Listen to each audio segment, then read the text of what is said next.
Kita dapati manusia punya potensi untuk lupa dengan nikmat-nikmat Allah Subhanahu wa taala. Allah Subhanahu wa taala berfirman, "Innal insana li rabbih lakanud." Sungguhnya manusia itu lakanud, berkeluh kesah tentang Rabbnya. Kata Hasan Al-Basri rahimahullahu taala, yaitu yadhkuru al-masa'ib wa yansa ni'am. Selalu ingat-ingat musibah yang menimpanya dan dia lupa dengan nikmat-nikmat yang banyak yang telah Allah berikan kepadanya. Itulah sifat-sifat manusia. Lupa dengan nikmat-nikmat Allah berikan kepadanya. Karena terlalu sering Allah berikan nikmat. Berulang-ulang setiap detik, setiap saat, setiap hari diberikan nikmat oleh Allah Subhanahu wa taala, seakan-akan itu suatu hal yang sudah wajib bagi Allah, sehingga terlupakan bahwasanya itulah nikmat yang berulang-ulang. Yang setiap saat harus kita syukuri kepada Allah Subhanahu wa taala. Setiap hari kita bangun dalam kondisi segar, dalam kondisi bisa bernapas dengan baik, dalam kondisi bisa beraktivitas, jantung kita berdetak. Terlalu banyak Allah sebutkan nikmat-nikmat, namun kita sering lupa. Wa fi anfusikum afala tubsirun. Lihatlah pada diri kalian, tidak kalian bisa melihat betapa banyak kekuasaan Allah dalam diri kalian. Bagaimana organ tubuh kita bisa berjalan dengan baik? Siapa yang menggerakkannya? Apa bergerak sendiri? Allah yang menggerakkannya. Namun kita lupa. Kita ingat kapan kalau kita sudah susah bernapas, baru ingat. Kalau mata kita sakit, baru kita ingat bahwasanya nikmat pandangan luar biasa. Ini yang buat kita lupa kepada Allah, lupa kepada nikmat-nikmat yang Allah berikan, menjadikan kita lupa kepada Allah Subhanahu wa taala. Bagi seorang introspeksi diri, mengingat tentang nikmat-nikmat Allah, sering dia duduk hitung-hitung nikmat Allah, nikmat betapa banyak yang Allah berikan kepadanya. Allah mengatakan, wa atakum min kulli ma sa'altumu, dan Allah memberikan nikmat yang kalian minta. Dalam sebagian qiraat, wa atakum min kullin ma sa'altumu, dan Allah berikan kepada kalian nikmat yang kalian tidak minta.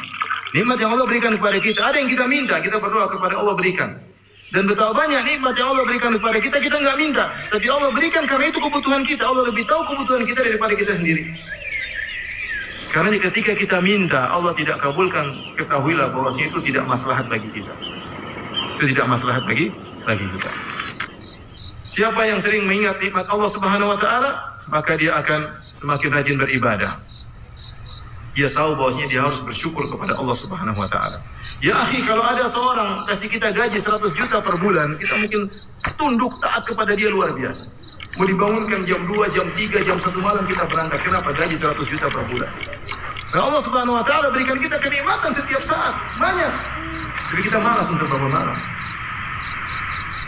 Malas untuk bermunajat kepadanya. Ketika Nabi SAW adalah orang yang paling mengingat nikmat Allah, maka dia beribadah sehingga kedua kaki beliau bengkak. Hatta tatawarram qadamah, sampai kedua kaki beliau bengkak. Ditanyakan kepada Nabi SAW, kenapa anda beribadah seperti itu? Kata Nabi SAW, afala akunu abdan syakura, kenapa aku tidak menjadi hamba yang pandai bersyukur? Kalau kita sering ingat nikmat Allah Subhanahu wa taala, kita enggan untuk bermaksiat, takut untuk bermaksiat. Kenapa? Kita membangkang kepada Rabb yang memberikan kita banyak kenikmatan. Allah berikan kita kenikmatan pandangan, kita gunakan untuk melihat yang haram. Allah berikan kita kenikmatan pendengaran, kita gunakan untuk mendengar yang haram. Karenanya Nabi Yusuf alaihissalam ketika diajak bermaksiat oleh Zulekha, maka dia berkata, innahu rabbi ahsana maswaya. Sungguhnya Rabbku telah berbuat baik kepada aku. Di antara salah satu tafsir, yaitu dia bilang, Allah telah berbuat baik kepada aku. Kenapa aku bermaksiat kepada Allah Subhanahu wa taala? Barang siapa yang sering mengingat nikmat Allah Subhanahu wa taala, maka dia akan lebih cinta kepada Allah Subhanahu wa taala. Maka dia akan lebih khusyuk beribadah kepada Allah Subhanahu wa taala. Semoga Allah Subhanahu wa taala menjadikan kita hamba-hamba yang pandai bersyukur kepada Allah Subhanahu wa taala.